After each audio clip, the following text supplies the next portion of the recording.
Nicki Minaj was born on Nicki Mirage on December 8th, 1992 in Port of Spain, Trinidad and Tobago, specifically in the St. James district. Her parents, Robert and Carol Mirage, were gospel singers in their own right, and her heritage includes Afro-Trinidad and Indo-Trinidad roots. While her mother worked various jobs in payroll and accounting, her father struggled with addiction and volatility, which cast a long shadow of her early life. In the first years of her life, Onika and her older brother Jelani lived in Trinidad, often with her grandmother, while her parents pursued opportunities abroad. Around age 5, her mother relocated back to New York and brought Onika to join her in Queens, New York. The move will mark the beginning of her navigation through immigrant life, urban poverty, family tension, and her own internal imagination as a survival tool. Growing up in Brooklyn and Queens, Nicki's childhood was far from easy. Her father was abusive and struggled with substance addiction. In one traumatic episode, he once set fire to their home. Her mother held multiple jobs and battled to maintain stability for her children. She said that the home had lacked strict discipline, but was also emotionally charged and unpredictable. From an early age, Minaj retreated into creative fantasies, constructing alter egos and eternal words as a refuge from the chaos that was going on around her. As a kid, she had interests beyond music. She studied drama and participated in school plays and tried to channel expression through acting. She attended Murelo H. LaGuardia High School of Music and Art, Performing Arts in Manhattan, a prestigious art school that honored her performance instincts. In 2001, shortly after graduating, she landed a role in the off-Broadway play titled In Case You Forget.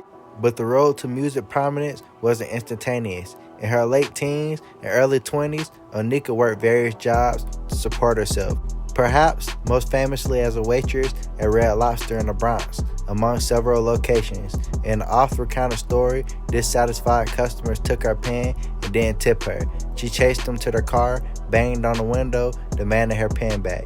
In response, she was fired on the spot. She has joked that she was fired from at least 15 jobs, including customer service and office roles, often because she couldn't conform to the norms or boundaries of those working environments. These early failures in her telling sharpened her urgency to find a space where she could control her narrative.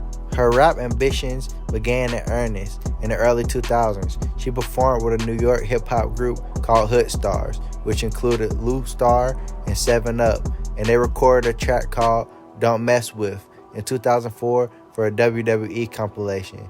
Though the group didn't break, it gave her exposure to the studio work and collaboration. She began uploading freestyles and original tracks to MySpace, gaining underground buzz.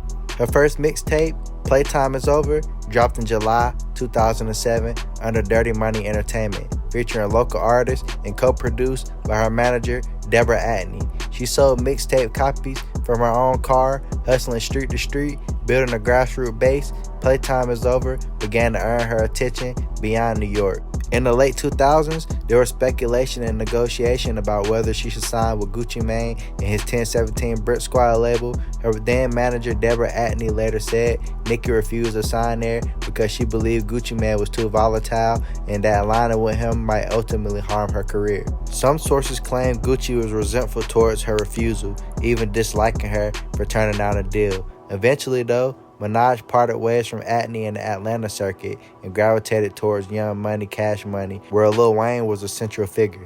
Her official breakthrough came when she met Lil Wayne. The story often is told that Atney brought Minaj's mixtape to Wayne's attention. He became a champion of her talent and offered her a place on the Young Money roster. She began making features on Young Money and Cash Money projects, appearing on tracks like Knockout and Up Out My Face in 2010. Her first album, Pink Friday, debuted at #1 and launched sales such as Super Bass, which uploaded globally. As Nicki's star rose, so did the complexity of her relationships in the rap world. Her partnership with Lil Wayne was more collaborative than romantic. He acted as a mentor and collaborator, helping open doors for her in the industry. Their synergy showed in how often she appeared on Young Money's records and how she carried her own lane while retaining support from Wayne's platform. Her relationship with Drake is also pivotal. After joining Young Money, she met Drake through label connections, collaborations, and shared success. That bond elevated both of their profiles in their periodic collaborations. Features, tours, chartings, and tracks solidified her as a peer to male artists in the same echelon.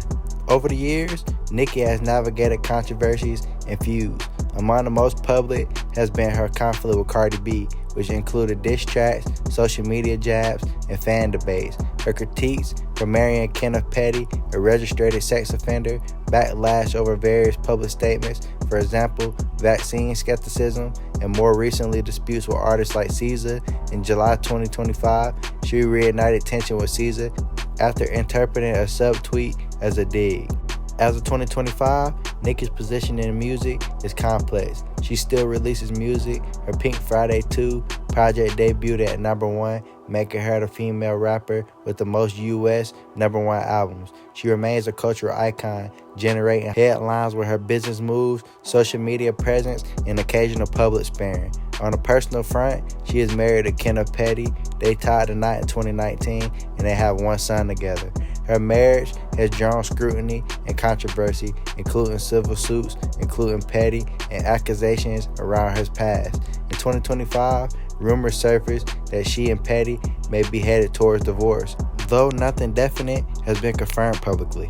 In terms of her artistic legacy, Nicki Minaj stands as a trailblazer. She demonstrated that a female rapper could be a pop hitmaker, a rapper's rapper, a brand, and a mogul all at once. Her influence is visible in how female rappers today blend singing and rapping, embrace multiple alter egos and visuals, and demand headline status rather than supporting roles. She expanded what it looks like for a woman in rap to be multi-faced, flawed, and powerful. From the streets of Queens to becoming one of the best-selling female rappers in history, Nicki Minaj's story is one of grit, reinvention, and relentless ambition. She turned personal pain into creative fuel, spun mixtape momentum into global superstardom, and left a template for female artists to fight for power, respect, and artistic freedom.